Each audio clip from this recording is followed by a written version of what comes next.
All right, let's talk about the Tesla Model 3. I've spent a full week with this new Highland refresh, and the first thing I did, the very first thing, was get hopelessly confused in a roundabout. I went for a turn signal, and instead my thumb fumbled for a button on the steering wheel. This isn't just an update. Tesla has fundamentally changed how you drive this car. The question I had all week was, did they fix what mattered and only break what didn't? It's an EV, and it's a compact sedan, but it's really a technology statement first and a car second. Let's see how it holds up at the coffee shop. The interior, tech, and that screen. Hopping inside, the first thing you notice is silence. The old Model 3 had a road noise problem. This new one, with its 360-degree acoustic glass and better build quality, is genuinely quiet. It's a massive leap forward. The cabin design is minimalist, maybe too minimalist, but it finally feels premium. The materials on the dash and doors are softer, the new ambient light strip is a nice touch, and my test car's front seats were finally ventilated. Thank you. Then there's the tech. That 15.4-inch center screen is still your command center for everything. It's bright, lightning fast, and the maps are brilliant. My kids loved the new 8-inch screen in the back, where they could blast their own climate controls and watch YouTube. Practicality is still a 10 out of 10. You get a huge trunk, a deep sub-trunk, and a frunk. I fit a week's worth of family groceries in the back with room to spare. But we have to talk about the stalks, or the lack of them. The turn signals are now buttons on the left side of the steering wheel. The wipers are another button. And to shift from drive to reverse, you swipe up or down on the edge of the main screen. It feels like a cost-cutting move, disguised as innovation. The driving experience.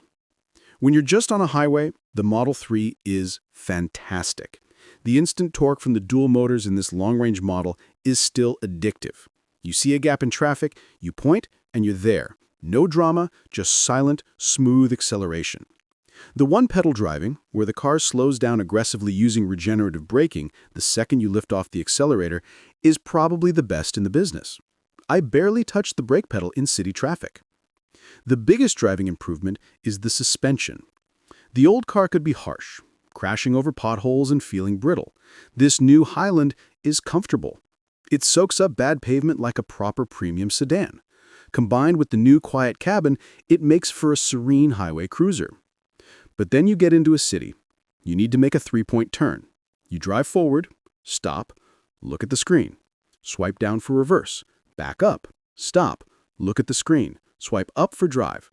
Now you need to signal while turning the wheel to pull out. But the turn signal buttons are on the wheel, which is now upside down. You end up having to hunt for the button, and by then, the moment is gone. It's infuriating, and it breaks the otherwise fluid driving experience. The driver aids, like autopilot, are still excellent for stop-and-go traffic, but the basic act of driving at low speeds is now more complicated than it needs to be. Powertrain, range, and charging. This is where Tesla still has everyone beat. This long-range model has an EPA-rated range of 341 miles. In my week of mixed driving, with a cold snap dropping temperatures into the 40s Fahrenheit, which EVs hate, I was consistently seeing a real-world, usable 310 to 320 miles from a full charge. That's exceptional. And then there's the charging. This is Tesla's killer app. I pulled into a supercharger with 20% battery. I plugged in, walked to the coffee shop, and by the time I came back 18 minutes later, the car was at 80% and ready for another 250 miles. It's just seamless. The car's navigation automatically plans your stops and preheats the battery for the fastest charge. At home, I just plugged it into my 240-volt outlet, and it was full every morning. For 99% of your life, range and charging are non-issues. Limitations and trade-offs. The limitation isn't the battery, it's not the tech, it's those blasted stalks. After a full week, I still hadn't built the muscle memory. I was constantly fumbling for the turn signals, and I despise having to look away from the road to swipe on a screen just to back into a parking spot. It's a solution to a problem that didn't exist. It will bother you. It will bother your spouse if they ever drive it. It's a classic case of Tesla overthinking the simple things. If you live in an area with a lot of roundabouts or tight city streets, this is a genuine daily frustration. Final verdict. So here's the bottom line.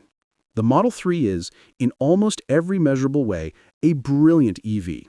It's quieter, more comfortable, more premium, and more efficient than its rivals, all while being backed by a charging network that's simply in another league. Buy this car if you want the most refined, practical, and technologically seamless EV experience on the market. If you can get past the learning curve of the stockless design, this is arguably the best all-around electric car for the money. Avoid this car if you are a driver who values tactile, instinctual controls. If the thought of hunting for a button to signal or swiping a screen to reverse makes your blood boil, you will hate the daily experience. In that case, I'd point you toward a BMW i4, which feels more like a traditional car, or the stylish Hyundai Ioniq 6.